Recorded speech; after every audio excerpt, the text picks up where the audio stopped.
Hello दोस्तों, क्या कभी आपने सिलाई मशीन में लहसुन रखा है? क्यों रखना है ये आगे वीडियो में मैं बताऊंगी आपको। लेकिन हाँ, ये टिप्स आप सभी के लिए बहुत बहुत बहुत ही ज़्यादा खास होने वाली है।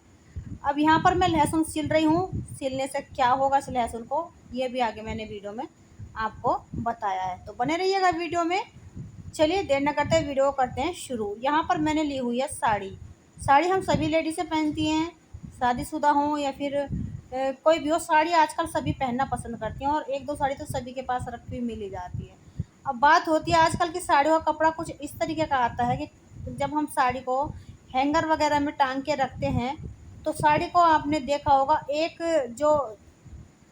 सिरा उसका नीचे लटक जाता है और एक सिरा ऊपर हो जाता है, जिससे कि साड़ी नीचे फिसल करके हैंगर में से भी गिर जाती है।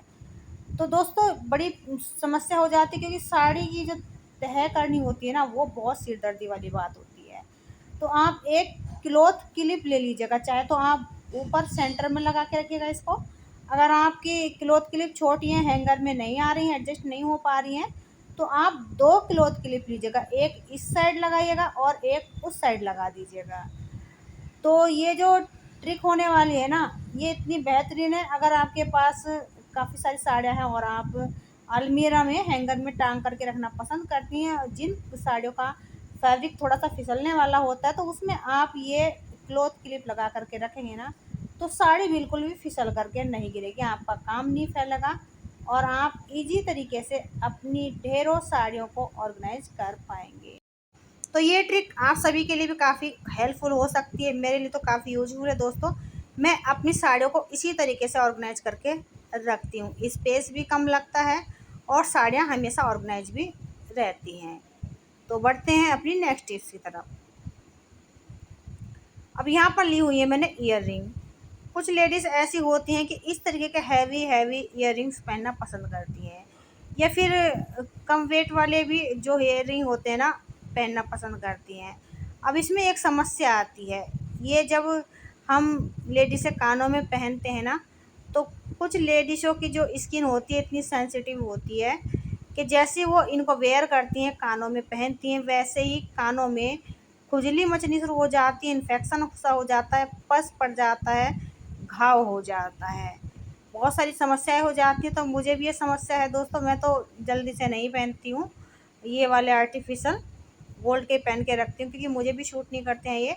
बट कुछ लेडीज़ है जो पहनना पसंद करती हैं, तो वो लहसुन में ना दो चार बार इसकी जो पीछे वाली ये कील होती है जो कान में हम डालते हैं, इसमें लहसुन का रस लगा दीजिएगा।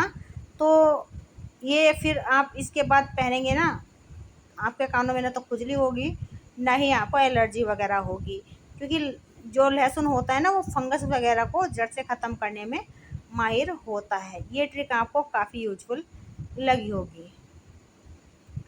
अब नेक्स्ट टिप्स होने वाली है हमारी पेन की इंक को लेकर। अब दोस्तों ऐसा होता है, हमारे बच्चे हों, हस्बैंड हो या फिर हम हों, अगर हम पेन से लिखना पसंद करते हैं या लिखते हैं, तो कभी ना कभी पेन हमारे कपड़ों पर चल जाता है, पर्स वगैरह पे चल जाता है, और हम साबुन से इसको रगड़ रगड़ कर छुटाते हैं, तो फिर भी ये साफ़ नहीं हो पाती है इसकी इंक। अब आपने करना क्या है, मेहनत करने की ज़रूरत नहीं है, आपको लेना है डिटॉल। डिटॉल को थोड़ा सा इंक के ऊपर लगा दीजिएगा जहाँ पर पेन की स्याही लगी हुई है, और थोड़ा सा इसको देखिए इस तरीके से रफ़ कीजिएगा। जितनी भी इंक होगी वो कपड़े में से निकल करके बाहर आ जाएगी, आपको बिल्कुल भी घिसने की कपड़े को ज़रूरत नहीं पड़ेगी। आई होप ये छोटी सी ट्रिक आपको यूज़फुल लगी होगी। यहाँ पर आप देख पा रहे होंगे इंक का ज़रा सा भी निशान आपको इस पर्स के ऊपर दिखाई नहीं दे रहा होगा। ऐसा नहीं कि कपड़े पे से नहीं उतारेगा, ये कपड़े से भी ईजिली आप पेन की इंक के निशान को रिमूव कर सकते हैं। अगर ये ट्रिक पसंद आई है तो लाइक शेयर ज़रूर करें। अब बढ़ते हैं अपने नेक्स्ट टिप्स की तरफ। यहाँ पर मैंने ली हुई है कैंची, और ये छोटी वाली कैंची जो होती है ना, हमारे घर के किचन में रोज़ ही इस्तेमाल में आती है दोस्तों। अब हम क्या करते हैं, ये जो कैंची होती है ना, इसको हम अगर बोलेंगे किसी को कि इसे कैंची को इसमें धार लगवा के ला के दीजिएगा, तेज़ करवा के ला के दीजिएगा, तो कोई सुनता नहीं है, कैंची को लेकर कोई जाएगा क्यों। अब ये तो घर में डेली इस्तेमाल होने वाली चीज़ है दोस्तों। तो आपको करना क्या है, नेल पेंट की शीशी उठानी और इससे आप दो चार बार नेल पेंट की शीशी के ऊपर चला दीजिए, यानी कि आपको नेल पेंट की शीशी को काटने की कोशिश करनी है। जैसे ही आप कांच के ऊपर कैंची को चलाएंगे, जो कैंची आपकी एकदम शार्प हो जाएगी पहले की तरह। हाँ दोस्तों, आई होप ये छोटी सी ट्रिक आपको यूजफुल लगी होगी। तो परेशान होने से अच्छा है आप घर पर ही अपनी कैंचों को शार्प कर सकते हैं। और नेल पेंट की जगह आप कांच की चूड़ी भी ले सकते हैं, तो उससे भी आप अपनी कैंचों को शार्प कर सकते हैं। तो कैंची हमारी काफ़ी तेज़ हो गई है, बिल्कुल भी नहीं चल रही थी पहले, अब ये बहुत अच्छे से वर्क कर रही है। देखते हैं नेक्स्ट टिप। अब यहाँ पर मैंने ली हुई है ये एक पॉलीथीन थैली पैकेट। ये देखिए इस तरीके के जो जिप वाले पैकेट होते हैं ना, ये अक्सर आपके घरों में भी आपने देखे होंगे। अब ऐसा होता ना, हम इसको बार बार खोलते रहते हैं, बंद करते रहते हैं, चीज़ों को निकालते रहते हैं, तो जो इसकी जिप होती है ये थोड़ी सी ख़राब हो जाती है, सही से फिर लगती नहीं है, लॉक हो ही नहीं पाती है ये पॉलीथीन। बड़ी टेंशन हो जाती है, सामान रखा है और अगर हम खुला छोड़ेंगे सामान बिखर जाएगा, या फिर बरसात के टाइम में कुछ चीज़ हम ऐसी रखते हैं जो सीलन पकड़ लेती है, नमी पकड़ लेती है, तो फिर नुकसान हो जाता है। तो देखिए आपने करना क्या है, आपको नाखून से थोड़ा सा इसका लॉक खोल देना अंदर की तरफ से, जो प्लास्टिक की लाइनिंग जैसी आपको दिखती होगी, फिर कंघी से प्रेस कर दीजिएगा। अब यहाँ पर आप देख पा रहे होंगे दोस्तों, ये पहले लॉक नहीं हो रही थी पॉलीथीन, अब अच्छे से लॉक हो गई है। अब यहाँ पर आप देख पा रहे होंगे, तो अगर आपको लगे इस ट्रिक को फॉलो करके आप पॉलीथीन को लॉक कर सकते हैं। अब देखते हैं आपकी आज की खास टिप। यहाँ पर मैंने लिया हुआ है लहसुन। अब लहसुन जो है दोस्तों, इस लहसुन की मैंने 1-2 कलियाँ ले लेनी है, अपने हिसाब से आप ले लीजिएगा, 2-3 जो भी आप लेना चाहते हैं। अब इसका इस्तेमाल हमें करना कैसे है, चलिए मैं आपको बताती हूँ। अभी आप सभी को पता है बरसात का टाइम है, और ये जो मैंने लहसुन की कली ली है ना, ये देखिए इसको मैं क्या करूँगी, मशीन में अंदर की तरफ डाल दूँगी। अब आपको लगेगा मशीन में अंदर की तरफ इसे डालने से होगा क्या, तो चलिए ये भी मैं आपको बता ही देती हूँ, क्लियर करती हूँ बातों को।